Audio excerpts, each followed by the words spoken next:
O aumento da violência é hoje em dia um dos assuntos que mais preocupam as pessoas no dia a dia.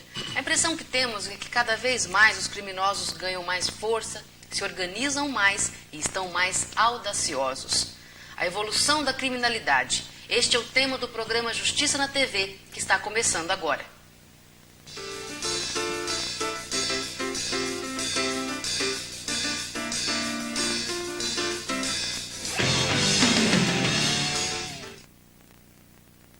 E para falar sobre este assunto, nosso convidado no programa de hoje é o desembargador federal do Tribunal Regional Federal da 4ª Região, Dr. Fábio Bittencourt da Rosa. Natural de Bagé, no Rio Grande do Sul, Dr. Fábio Rosa é um especialista em direito penal. Foi presidente do Tribunal Regional Federal da 4ª Região de junho de 99 a junho de 2001. Dr. Fábio, muito obrigada pela sua participação aqui no nosso programa e lembrando também que hoje nós temos aqui um programa diferente porque tem a participação da nossa consultora jurídica, Lilian Herman. O senhor esteve aqui em Maringá no mês de setembro, no final do mês de setembro, participando da 2ª jornada de estudos da Justiça Federal. Nesta jornada, o senhor fez a palestra sobre este tema que eu disse no começo do programa, a evolução da criminalidade. Ela evoluiu muito mesmo, doutor Fábio? Como nós precisamos ficar assustados e atentos? Como está essa questão? Em primeiro lugar, eu gostaria de cumprimentar os telespectadores, ambas as entrevistadoras aqui do programa, dizer que eu tenho uma grande satisfação de voltar aqui ao programa de vocês. Muito obrigada. A evolução da criminalidade, esse tema, ele apenas tem a finalidade de demonstrar que houve uma modificação no campo da criminalidade que necessita uma adaptação do direito penal clássico, né, que foi elaborado cientificamente em cima de uma realidade, de uma criminalidade individual. E hoje a criminalidade, especialmente após a globalização, é uma criminalidade transnacional e especialmente com a utilização da pessoa jurídica para desenvolvimento das ações criminosas, né? Então não é uma questão de assustar de forma alguma, né? Embora hoje em dia certas guerras contra o crime, como o tóxico, por exemplo, se achem bastante perdidas, né? Mas o sistema formal da regulação ainda domina o cenário internacional e não é nada desesperador. Certo. E na palestra, durante essa jornada, o senhor teve questionamentos ou depois os alunos ou até profissionais abordaram o senhor perguntando quais foram as questões mais comuns quando o assunto é esse? Sim, as questões mais comuns dizem respeito à modificação do direito penal, né? Porque o direito penal ele tratou de evoluir na sua pesquisa a partir do século XIX com um enfoque do crime disciplinando uma atitude, uma relação entre indivíduos, né? Do ponto de vista do polo ativo, o criminoso, do polo ativo, a vítima, pessoas físicas, né? E isso modificou no início do século XX, com a criação do direito penal econômico, e posteriormente, na segunda metade do século XX, recrudesceu esse tipo de criminalidade, como já falei, em virtude especialmente da globalização, da complexidade das relações industriais, comerciais, financeiras, avanço em todas as áreas, né? Dificuldades existentes no mundo inteiro a partir da década de 70, né?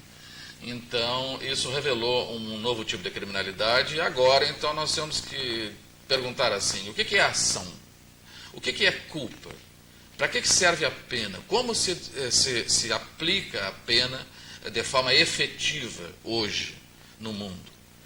Todas são indagações que são feitas modernamente, né, e que precisam de uma solução científica, sem dúvida nenhuma, sob pena de nós atropelarmos muitas vezes o sistema e sacrificarmos a coisa mais linda que se conseguiu na virada de página cultural da história, que foi a Revolução Francesa, que foi a imposição da liberdade pelas garantias de direitos individuais. É isso que nós temos que cuidar. Interrompendo um pouco o senhor, justamente falando dessa questão da pena. Existe muito hoje a discussão sobre essas expressões de despenalização e descriminalização. Gostaria que o senhor explicasse um pouco para a gente o que seria cada uma dessas duas tendências e o que o senhor acha da aplicação dessas duas tendências na legislação penal. Sem dúvida nenhuma, tanto a descriminalização como a despenalização, que são terminologias distintas, mas que no fundo redundam na mesma solução, que é a ausência, a retirada da presença do Estado como resposta penal do campo normativo. Essa tendência ela se realiza não só no âmbito legislativo, mas também no âmbito judiciário e até no âmbito administrativo, né?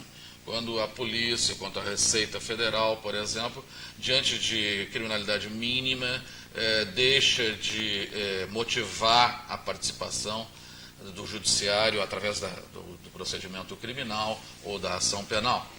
Então, através desse tipo de atividade, o que se quer simplesmente é que o pequeno delito, quer dizer, a norma que perdeu atualidade no sentido de realização de valor, seja retirada do campo normativo. Né? Só para citar um exemplo, o que é um pequeno delito? Um pequeno delito, por exemplo, são essas mercadorias que os sacoleiros trazem do Paraguai. Quando nós iniciamos a tese no tribunal, que lá descriminalizamos essa conduta praticamente, ao criar o princípio da insignificância nesse campo. Né? E aí já no próprio campo judiciário mesmo, exatamente, sem previsão legal. Nós tínhamos 20 mil representações represadas que a Receita inteligentemente não mandava para o Ministério Público. No entanto, por circunstâncias que não interessa aqui examinar, ela acabou mandando essas representações, o que tornaria absolutamente inviável a Justiça Federal em Foz do Iguaçu e o Tribunal Regional da Quarta Região. E só trataria de descaminhos com um dano fiscal de R$50, R$60, R$120. Quer dizer... Não tem por que acontecer isso, né? Seria exatamente um exemplo da descriminalização exatamente. Judiciária mesmo, né? Pelo princípio da insignificância. Sem dúvida. Acho que citando o exemplo dos sacoleiros ficou bem claro, né, para quem está em casa. Agora, falando em crimes mais graves, doutor Fábio, as pessoas em geral têm dificuldade, e até de repente alguém da imprensa, de entender como alguém que é pego até em flagrante, cometeu algum homicídio, alguma coisa grave assim, confessa o crime e muitas vezes responde todo esse processo em liberdade. Por que isso acontece ainda hoje? O que a gente, né, cidadão comum, que não tem todo esse conhecimento do direito, não consegue entender por que o marido que matou a esposa, ele deixa passar aquela parte do flagrante? Por favor, me corrija se eu estiver falando alguma coisa aqui incorreta. Depois ele se apresenta e responde em liberdade. Aí cria toda aquela comoção, aquela revolta popular, e mesmo assim nada acontece. São as leis que são frágeis, ou nós que não entendemos que todas as pessoas, até que se prove o contrário, não são culpadas? Deixa eu lhe explicar. Nós vivemos, muito antigamente, o sistema da vingança privada em matéria penal. Quer dizer, a resposta penal do sistema era dado pela família ou vítima do delito, né? Sangue por sangue? Não era isso. Não era a lei do talião.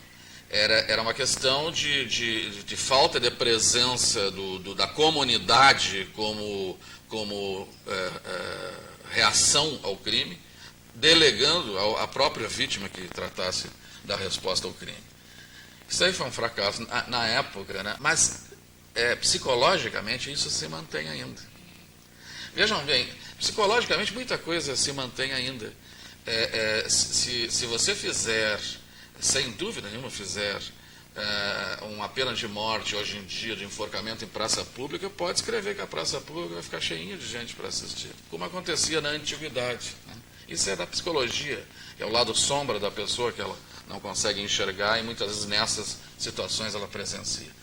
O sentimento de vingança diante do delito, né? O trauma que o delito, especialmente a violência urbana, o sangue, né, que aparece, acarreta nas pessoas é muito grande, muito forte, né? E a resposta imediata é cadeia. Eu quero uma pena violenta contra esse indivíduo para que ele entenda e saiba o que está fazendo, né? Só que, vamos olhar a coisa do outro lado. Como é que se desenvolve o sistema penitenciário no Brasil, no mundo? O sistema penitenciário, antigamente, ele não existia. Privativo da liberdade. As masmorras eram locais infectos, onde morriam as pessoas aguardando o julgamento. Depois, no século XIX, que se tentou modificar o sistema prisional, e aí, então, na metade do século XX, toda a metade do século XX, houve experiências muito grandes em países como a Inglaterra, como a Tchecoslováquia, como os Estados Unidos, com prisões sofisticadas, prisões com celas muito bonitas, com televisão, com rádio, onde pudesse ouvir uma música clássica. Foram de um extremo ao sozinho, outro, né? E o que revelou toda essa experiência? Fracasso total. Porque a prisão ela é exatamente o princípio contrário à maneira de reformar alguém que chegou ao crime por carências as mais diversas possíveis. E as prisões, com a vulgarização do crime, especialmente após a década de 60, com a violência urbana que se desenvolve terrivelmente, tendo em vista a vulgarização do uso do tóxico, as prisões hoje são depósitos de presos. Se você pegar o site do Ministério da Justiça na internet, pegue lá e veja a estatística das prisões no Brasil hoje, da forma como estão. E vai ver que a maioria, brutal maioria das penas cumpridas é em regime fechado. E se você chegar nesses presídios, vai ver que essas penas são de pessoas que têm 2 estupros, 3 latrocínios, 2 homicídios, entendeu? Com penas muito grandes, né? E isso está recrudescendo porque a criminalidade, o avanço da criminalidade é uma decorrência do esvaziamento do Estado. Isso é uma coisa óbvia, né? Se você sair de casa uma semana, a sua casa vai estar de um jeito. Um mês, do outro jeito. Um ano, do outro jeito. 10 anos, a sua casa está tomada pelos insetos, pelos ratos, etc. Quando o Estado retira sua presença do sistema de controle formal, realmente desorganiza tudo. E é isso que nós estamos vendo no mundo hoje, né? Com tentativas assim, lá nos Estados Unidos, de fazer, lá no Nova York, né? O sistema da lei e ordem, né? O prefeito Giuliani, o delegado famoso dele, impunha isso aí. Ou seja, todo delito, por menor que seja, vai ser punido para que o sujeito aprenda a cultura do respeito à regra. Lá está dando certo. Não está dando certo. Não está dando certo porque isso aí, lá, se você fizer qualquer coisa em Manhattan, vai ser preso. Agora, pegue o metrô e se engane, em vez de ir downtown, vai uptown e durma no metrô e espere que ele chegue no fim da linha para ver o que acontece lá no Bronx. Por favor, vou precisar interrompê-lo um minutinho, nós continuamos com esse assunto daqui a pouco, mas eu preciso agora chamar aqui o nosso quadro Dica de Leitura.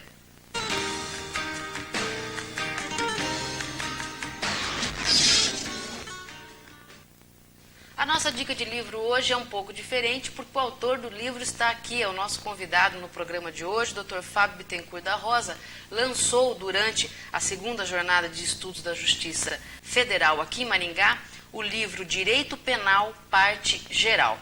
Dr. Fábio, como foi conciliar as suas atividades, que são muitas, né, com essa atividade também de fazer o histórico, o estudo todo para escrever esse livro e qual a contribuição que ele traz para os profissionais e para os alunos de direito? Bem, foi muita dificuldade conciliar a minha atividade de magistrado com a de teórica do direito. Normalmente isso não acontece, né? Nos países, em geral, onde existe um desenvolvimento da ciência jurídica, as pessoas são pesquisadoras, só trabalham nisso. Agora, é um paradoxo, porque a magistratura é muito interessante, colabora muito para a pesquisa científica, porque a gente tem muita experiência da situação fática, né? Nós temos uma multicolorida realidade da criminalidade, coisas que os pesquisadores não têm. Em cima disso, a gente pode trabalhar com a ciência melhor.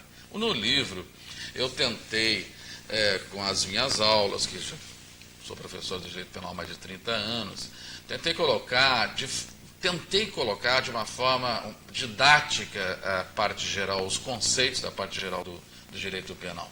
Porque normalmente essa questão é colocada de maneira compartimentada, em princípios, elaboração muito teórica, né? E eu examinei todas as questões da parte geral E o fiz discursivamente, com uma linguagem mais acessível aos alunos, e examinando todas as teorias, desde as teorias clássicas, as mais modernas, como a reputação objetiva, né, no que diz respeito à ação, à culpabilidade, etc. Ou seja, mais uma vez a prática o ajudou, porque dando aula o senhor sentia a necessidade real do aluno, né, e tentou passar isso para o livro. Exatamente, exatamente. E acho que esse é que é o grande problema, né? Esse é que é o grande problema da didática, né? É você conseguir se colocar na mente do aluno. Como é que foi a receptividade aqui em Maringá? O senhor já, claro que lançou o livro também em outros locais, né? A receptividade... Não, eu lancei o livro aqui Aqui em Maringá. mesmo? Um privilégio, então, para os maringaenses. O lançamento foi feito em Maringá porque eu tenho uma relação muito boa com Maringá. O pessoal da Justiça Federal aqui, os servidores, os juízes, são muito amigos meus. Eu sou muito ligado a Maringá. E aqui tem um juiz que me estimulou muito, o Dr. Anderson Furlan, e eu prometi então ao Dr. Anderson que faria o lançamento aqui em Maringá. Qual que é a editora? Editora Ímpetos. Ímpetos. E quantas páginas tem o livro, para não assustar muito? Não é muito grande, não. Não? Geralmente os alunos se assustam um pouco. Não né? é muito grande, não. Nós terminamos então a dica diferente de leitura de hoje. Vamos agora a um breve intervalo, depois voltamos. Hoje estamos conversando aqui sobre o tema a evolução da criminalidade. Até já!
Voltamos então com o programa Justiça na TV, que hoje está conversando com o desembargador federal do Tribunal Regional Federal da 4ª Região, Dr. Fábio Bittencourt da Rosa. E nós recomeçamos o programa agora com uma pergunta, Dr. Fábio, que a nossa consultora jurídica, Lilian Herman, vai fazer para o senhor. Lilian? No primeiro bloco, a gente estava justamente conversando sobre a prisão, sobre a pena privativa de liberdade. Gostaria justamente de voltar nessa questão com o senhor. O cidadão comum associa a pena à prisão e acaba normalmente achando que, então, quando a pessoa não é presa, quando pratica um crime, está acontecendo a impunidade. O que o senhor acha a respeito disso? O senhor acredita que há uma certa falha no sistema penal ou é uma certa falha mesmo das pessoas que não são avisadas que existem outras penas? Bem, os presídios brasileiros estão superlotados. Não há condições do indivíduo ser recolhido a um presídio brasileiro sem que sofra violência e que tenha essa prisão uma conotação, inclusive, de indignidade para a pessoa. Então, o sistema brasileiro optou por uma solução que é a de, somente em último caso, quando se torna insuportável a convivência do indivíduo no meio social, é que tem justificativa ética se colocar um sujeito nesse meio degradante.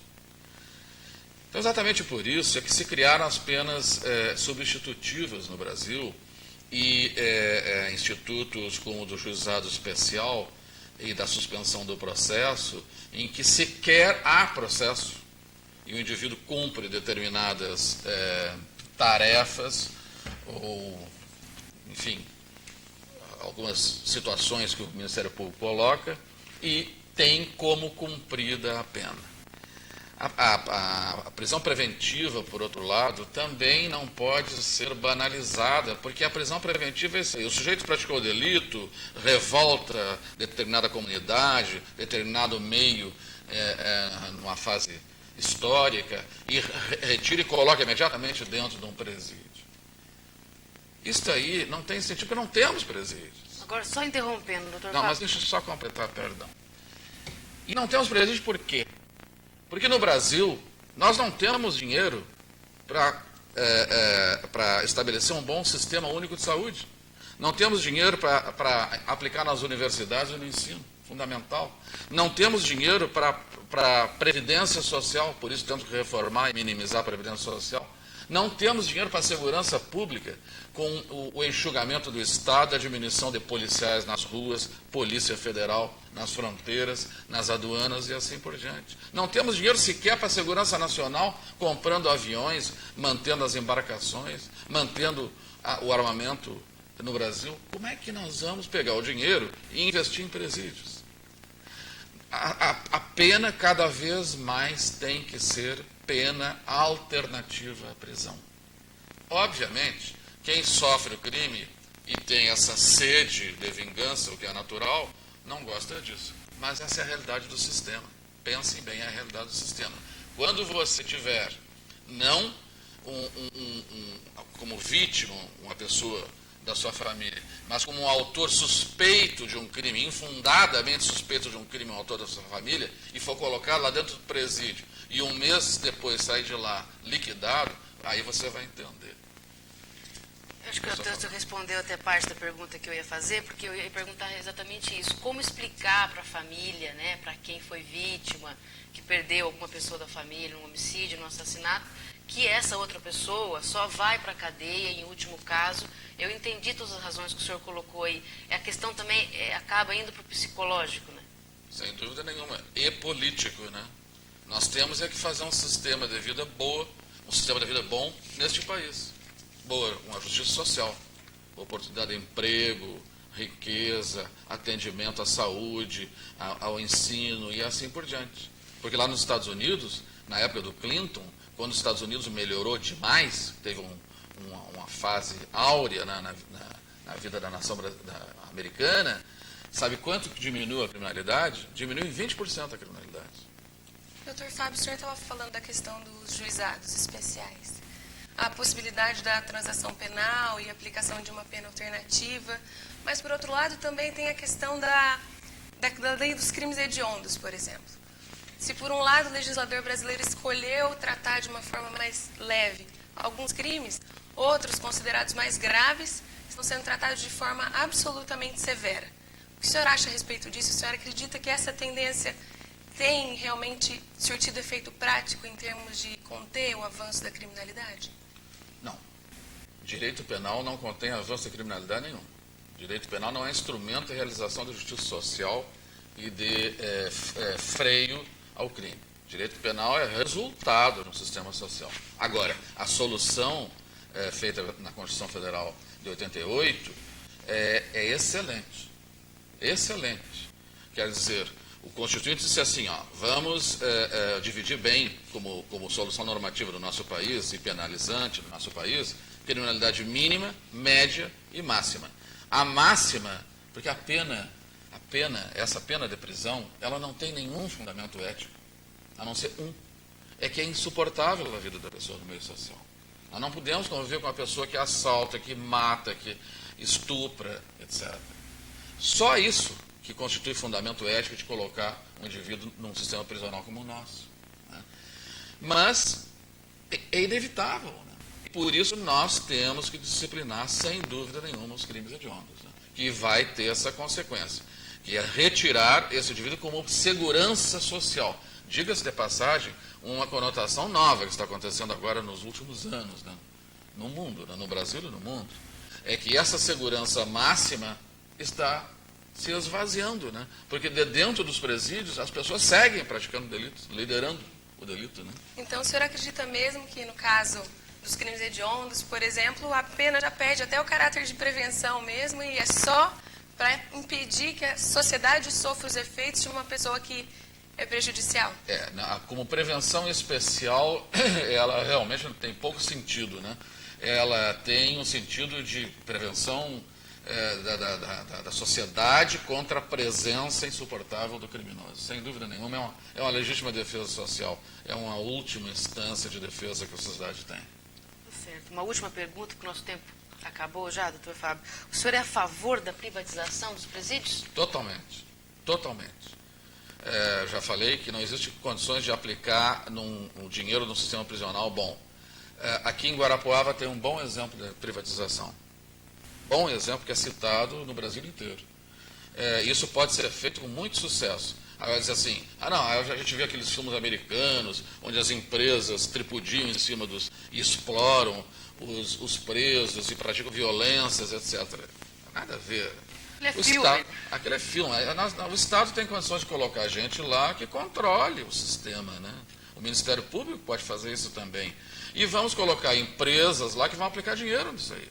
Eles vão buscar lucro. Óbvio, a empresa busca lucro, porque a empresa não é entidade de caridade, né? Mas ela vai utilizar essa mão de obra e, como resposta, ele pode ter um emprego, pode ter uma atividade salubre, cuidados, a família, etc. Acho que é uma solução muito boa, muito bem pensada e regulada. Né? Tá certo. Doutor Fábio, mais uma vez, muito obrigada pela sua participação. Infelizmente, nós temos que encerrar aqui o programa. Eu que agradeço. Obrigada, Lilian, também pela sua participação. E obrigada a você que até agora também acompanhou mais essa edição do programa Justiça na TV. Lembrando que para enviar críticas ou sugestões, o nosso endereço é justiçanatv@bol.com.br. O Justiça na TV é o Judiciário Paranaense na TV Justiça. Até a próxima.